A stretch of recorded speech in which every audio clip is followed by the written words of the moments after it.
This is the book of Obadiah, chapter 1, verse 10, and it reads, For thy violence against thy brother Jacob, shame shall cover thee, and thou shalt be cut off forever. All praise is glory and honor to Yahweh, Bahashem, Yahushai, Bahashem, Rahakakodash. Double honors to the apostles and elders of Great Millstone who rule well in teaching us this 100% truth. Salutations to them and my fellow Akim who labor in this truth week in and week out on the highways and byways.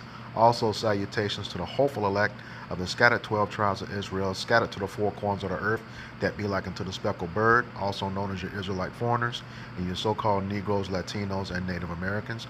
To you, I say Shalom.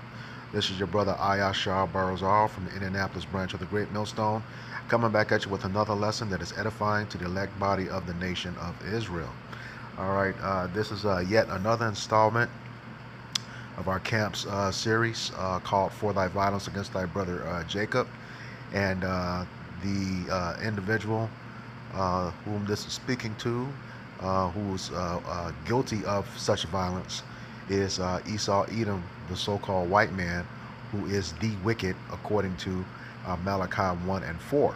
All right, and in previous videos, we know we have a terrible history with Edom, going all the way back to when we were exiting Egypt, beginning with Amalek, who is the direct grandson of Esau Edom. Amalek, who are your small hatters of today, the ones who are occupying, illegally occupying the Holy Land right now. The small hatters, the 1948ers,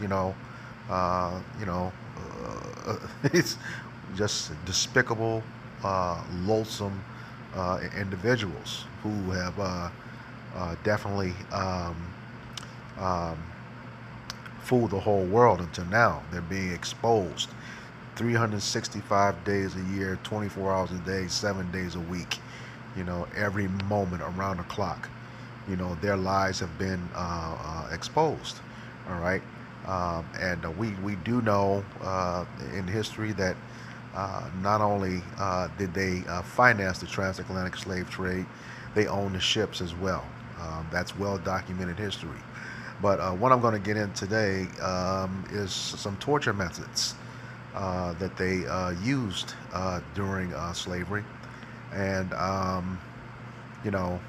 when the time comes, they know that they're going into slavery. That's where they're going to be coming down with a great wrath. All right, but the things that they do, that they did, what I'm going to show you here in a couple of minutes, we will not be doing those things. We will be executing judgment in righteousness. Okay, because some of the stuff that Esau Edom did was just wicked. Is is not even a strong enough word to say it. But that nation of people, man, they got a lot to pay for. All right, so let's get to this first article from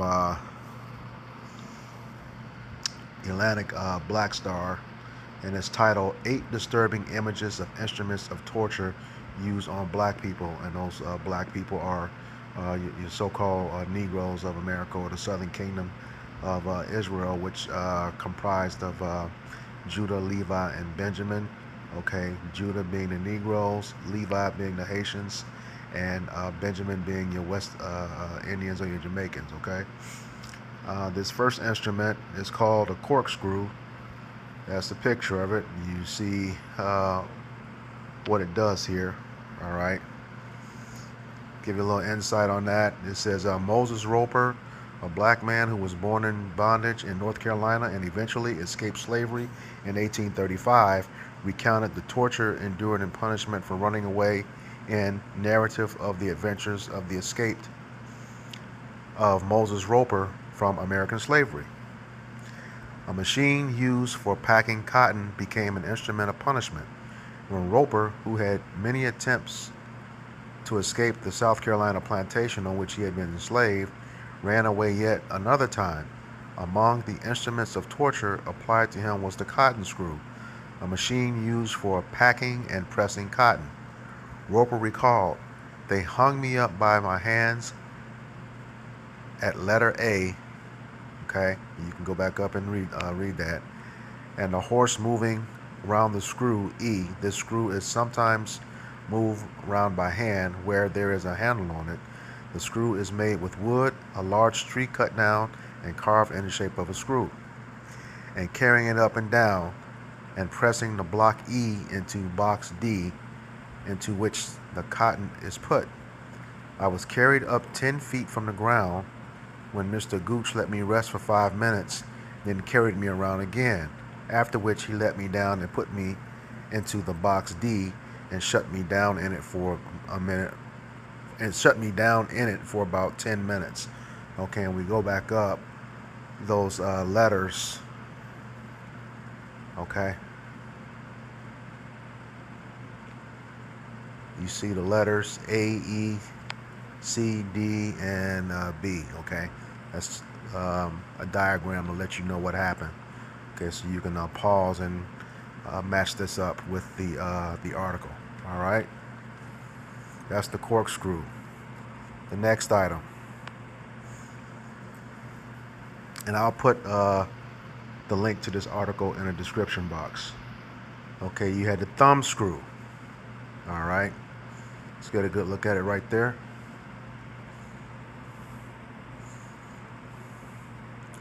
All right, the thumb screw is a torture instrument that was used on captured black people aboard slave trader ships on the Atlantic Ocean.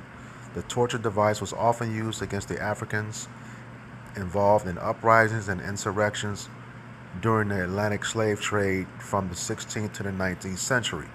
Okay, and those Africans, of course, were Israelites, as we know. Okay, those were the ones who were slave on slave ships, according to Deuteronomy 28:68. All right, continuing on, the leader would be forced to place his thumbs between two flat metal pieces connected by one or more screws. The metal bars had ridges, either smooth bumps or sharp spikes that would bore into the victim's thumbs, trapping them in a metal mechanism as his bones were crushed. It was a small, torturous device that inflicted extreme pain without too much effort. Yeah, man, this dude was a piece of work, Esau Edom. In an extract from the journals kept by slave trader John Newton, he wrote, I have known slave ship captains to use thumb screws that produce the most excruciating pain among the enslaved. All right, that's that one. Next item. The mask.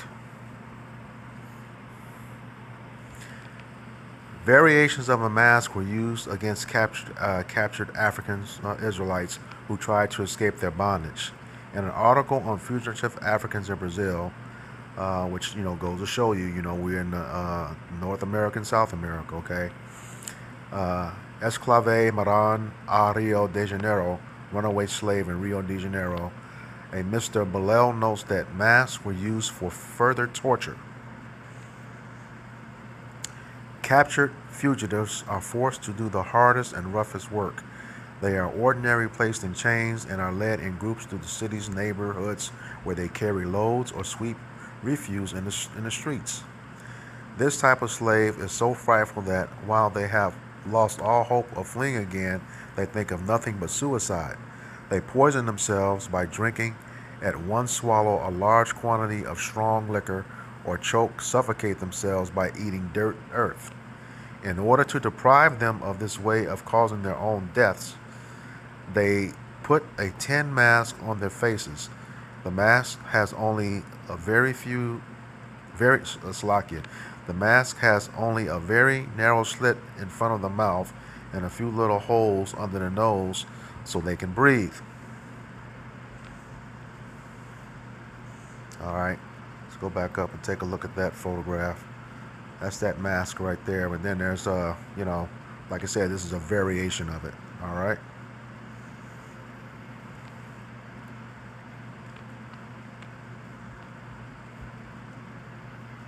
All right. And this one is going to be Number 3, I believe.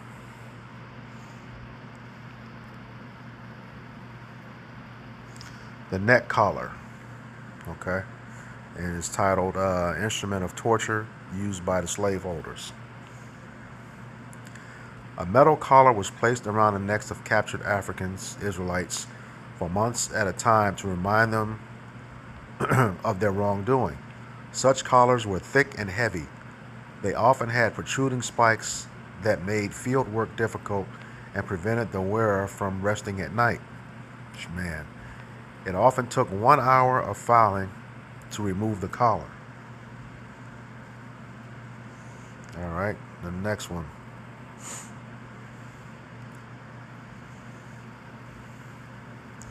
The wooden collar. All right. English missionary and author William Ellis describes first seeing the wooden collar in 3 visits to Madagascar during the 19th century. In one of their houses, a number of female slaves were at work. Some of them were carrying baskets of cotton or other articles from one room to another.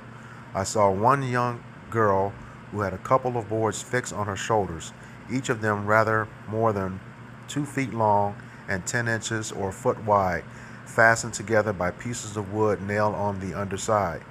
A piece had been cut out on each board in the middle so that, when fixed together, they fitted close to her neck, and the poor girl, while wearing this instrument of punishment and disgrace, was working with the rest. On another occasion, I saw a boy, apparently about 15 years of age, with a rough, heavy iron collar on his naked neck. It seemed to be formed by a square bar of iron, about 3/4 of an inch thick, being bent around his neck, and the 2 ends joined together, yet he was employed in carrying firewood to the beach for shipping. Man, just, Esau is, something else. The next one. The whip. And, this is something we've all seen in slave movies, so pretty self-explanatory, but I'll go ahead and read it as well. Whipping or flogging was the most common use of torture against captured Africans. The crack of a whip is actually a small sonic boom. The strikes of the whip were so severe that pieces of flesh were torn right off the victim, and losing an eye in the process was common. Victims would lose so much blood it was normal for them to fall into a state of hypovolemic shock. You can look that up. The next one.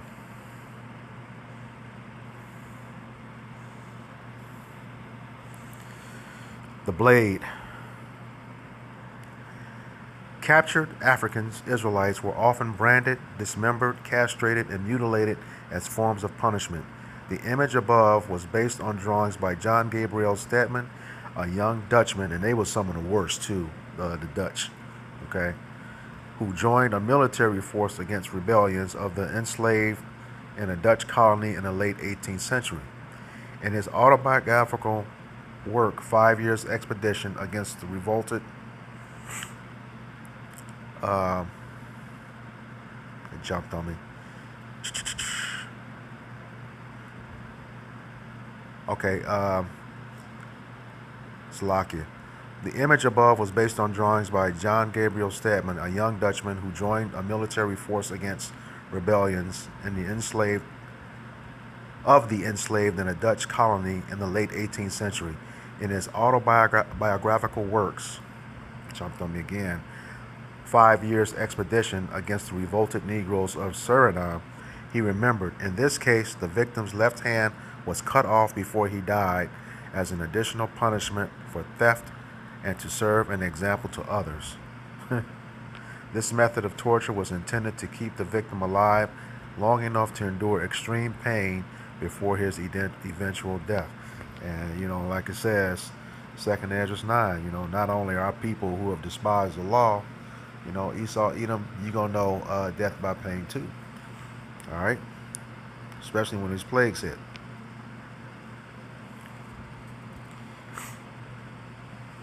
Next. The hanging rope. Okay. John Gabriel Stedman recalled another incident where a captured Israelite, was hung alive by the ribs. An incision was made in the victim's ribs and a hook placed in the hole. In this case, the victim stayed alive for 3 days until clubbed to death by the sentry guarding him, who he had insulted, Stedman wrote. Man, that's it. Okay, and then I got another article.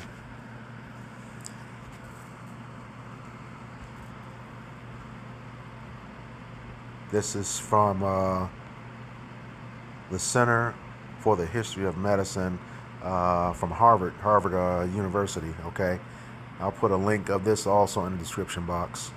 The instruments of slavery, and some of these we may cover again. Okay, I'm going to blow this up so you can see the image. And this is one of the collars we covered, and it's captioned: "A slave at work with a head frame and mouthpiece to prevent his eating, collar, spurs, etc., with a 56-pound weight fastened to his body to prevent his absconding."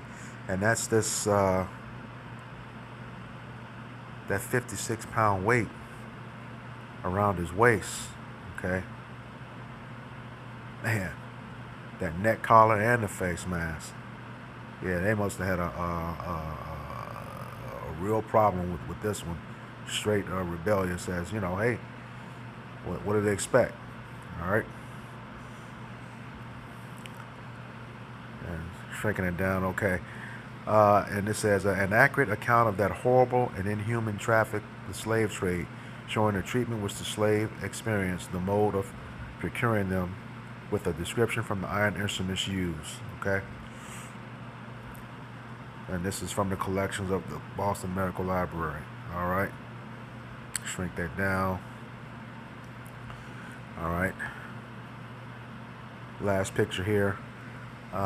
This brief anonymous English pamphlet describes the treatment of slaves in the West Indies.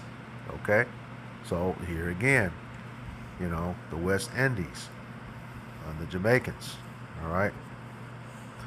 It's called Instruments of the Abominable Traffic, the Slave Trade. The plate includes illustrations of handcuffs, shackles for the legs, thumb screw. We showed you that in the last article, and the speculum oris. Man, and that's that piece, that speculum or oris, is this piece right here, blowing up on the screen, and that's just a variation of it. But they put this in Jake's mouth to pretty much to force feed him, and a lot of times it broke the jaw. Okay, and also they placed it in the anus, to break him down. That assisted with that form of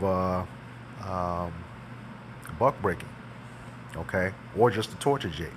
All right, slide it back over here.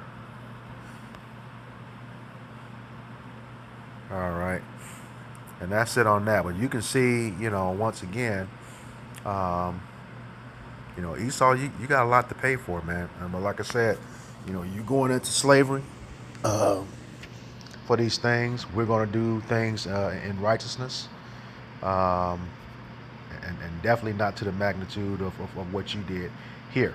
All right, this is the book of Psalms 149.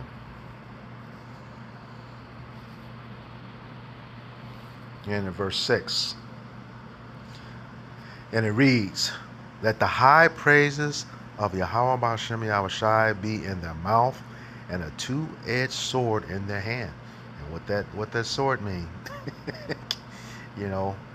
Battle. The sword we know as a killing instrument. Instrument that brings harm. Okay. Verse 7. to execute vengeance upon the heathen and punishments upon all the people. All right, and we know according to Jeremiah 30 and 16, everybody who put their hands on us, everyone who devoured us, we're going to devour them. Let me go grab that and come back.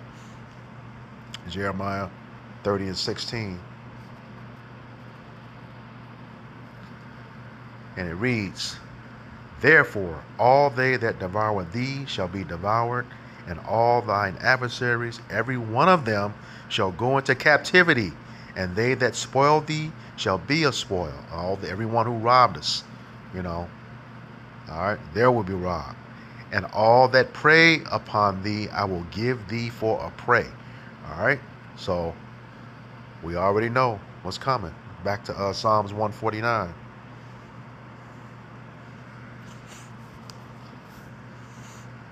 All right, back in verse 7. To execute vengeance upon the heathen and punishments upon the people, to bind their kings with chains and their nobles with fetters of iron. That's you elites. Yep.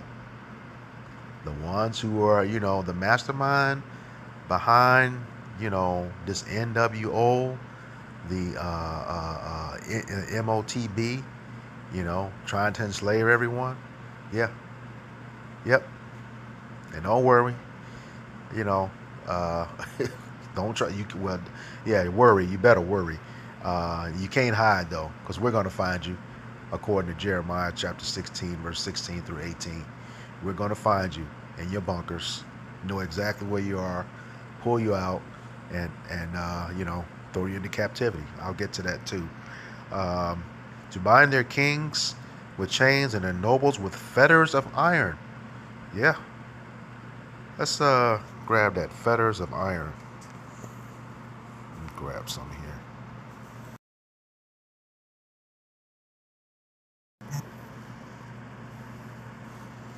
There we go.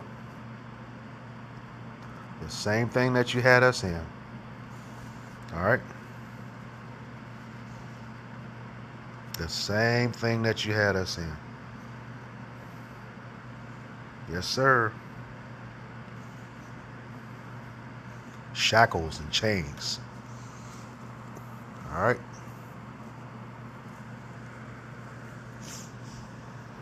All right. To execute upon them the judgment written. This honor have all his saints. Praise ye Yahweh Bashem Yahweh Shai. So what's that judgment written? Okay. What's the judgment written? Here it is. Book of Revelation, chapter 13, beginning in verse 9. If any man have an ear, let him hear. Okay, any man with understanding, let him understand. He that leadeth into captivity shall go into captivity.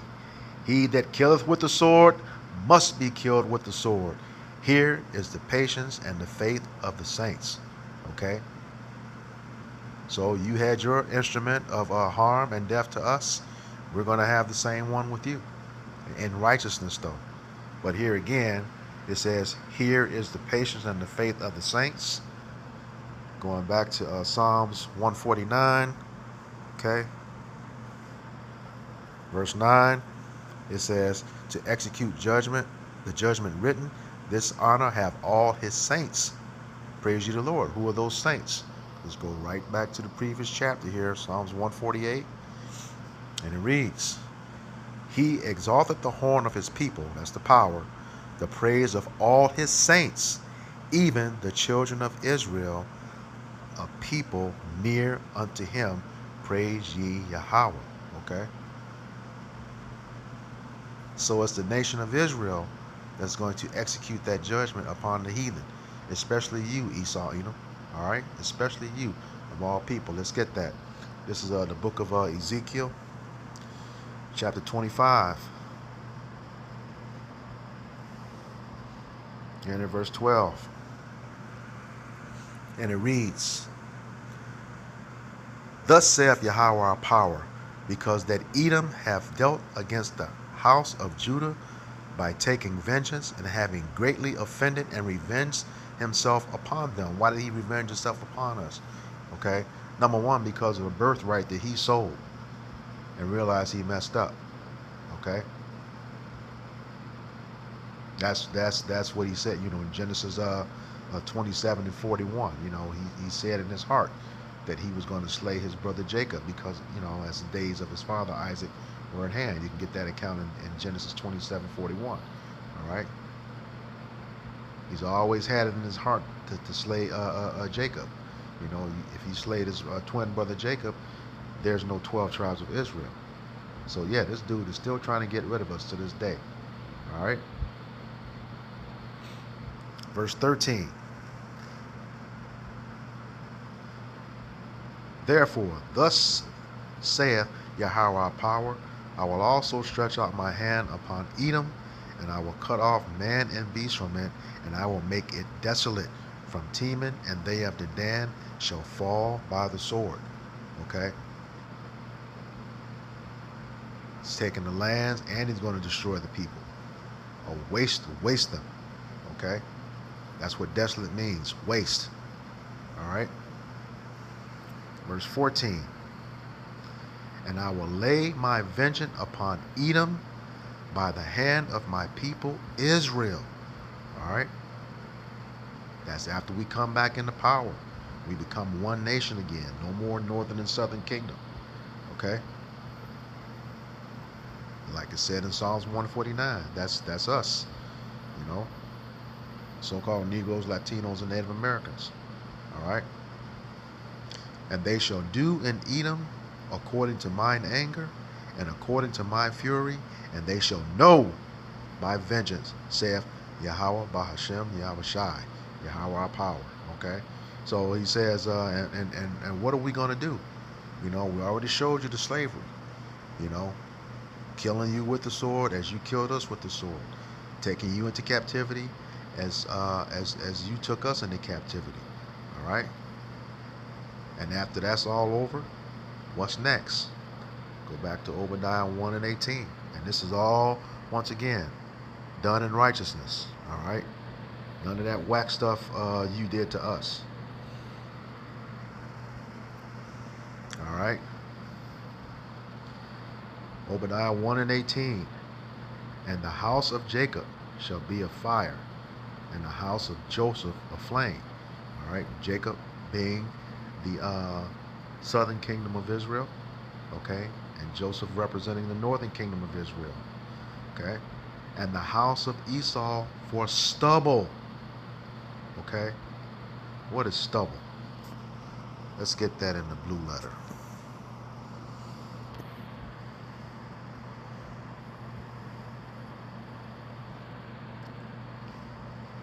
Obadiah 1.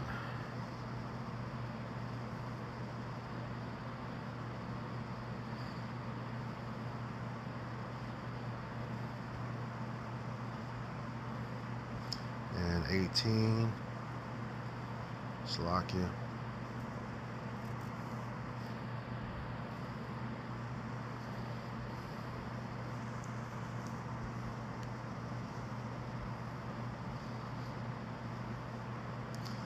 For stubble.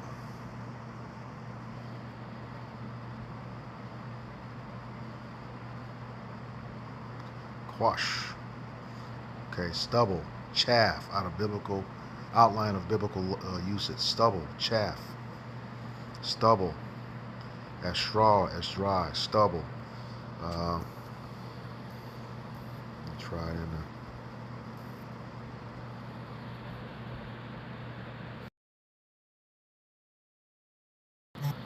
Here's the definition of stubble: the cut stalks of grain plants left sticking out of the ground after the grain is harvested. Stiff hairs grown apart. The body has not been shaved for a while, especially on the man's face. No, that's not it. Let's see. The cut stalks of grain plants left sticking out of the ground after the grain is harvested. Yeah. Let me get an image of that. Not that one. It's okay. There we go. Destroyed. Nothing left. That's what you're gonna look like as a remnant, Esau. That's stubble. All right. All right. Back to Obadiah 1:18. And the house of Jacob shall be a fire, and the house of Joseph a flame. Yeah, be rounded up and burnt up, just like you used to do us. All right, but in righteousness. And the house of Esau for stubble, and they shall kindle in them and devour them, and there shall not be any remaining of the house of Esau, for Yahweh Ba'ashem Yahushai hath spoken it. All right. So for all the stuff you did to us, you're gonna pay. All right. So with that, I hope this lesson was edifying to the elect body of the nation of Israel.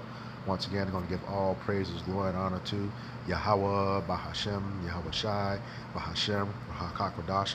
Double honors to the apostles and elders of great millstone who rule well in teaching us this 100% truth. Salutations to them and my fellow Akim who labor in this truth week in and week out on the highways and byways. Also, salutations to the hopeful elect of the scattered 12 tribes of Israel, scattered to the four corners of the earth, that be like unto the speckled bird, also known as your Israelite foreigners, and your so-called Negroes, Latinos, and Native Americans. To you, I say Shalom, Kwam Yasharallah, Abba Babal. We got next. Shalom.